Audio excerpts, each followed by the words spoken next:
So previously in Boxcutter, whenever it came to drawing a wedge, you could simply just press D, and there's an option in the sidebar where you could simply enable wedge to be your default shape start state. So whenever you draw a shape, it automatically gets a wedge.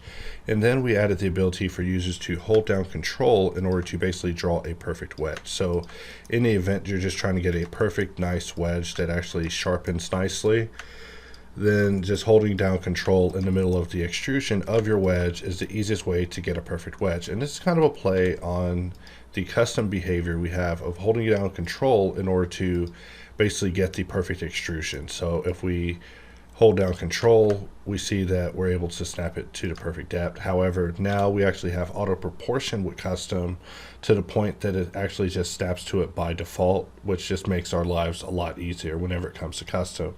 But going back to box and wedge. So we're talking about wedge, and we're talking about how we can draw a shape and we can hold Control in order to basically just snap it to what we consider the perfect wedge.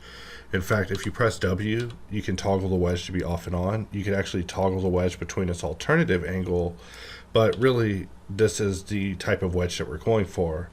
In this update, we added the ability for users to toggle on something called Lazorcut proportional wedge, which means that when you have this option on as part of wedge, anytime that you just draw a wedge and you hit spacebar, it will just draw a perfect wedge. So this is the quickest way to make a wedge, just letting users know that making a wedge that's perfect is now easier than ever, and you can just simply draw a shape, not extrude it, and it will just jump to what is considered the perfect wedge.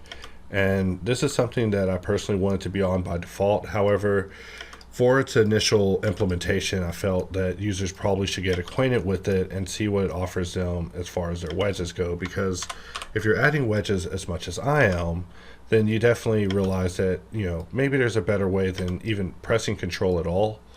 And, even though I'm pressing spacebar to quickly apply, I don't even have to do that. I could just draw the shape, just click one more time in order to execute without extrusion, and just like that, we are just drawing perfect wedges all over this shape, which just gives us such a nice transition of surface compared to just having simple box extrusions going down.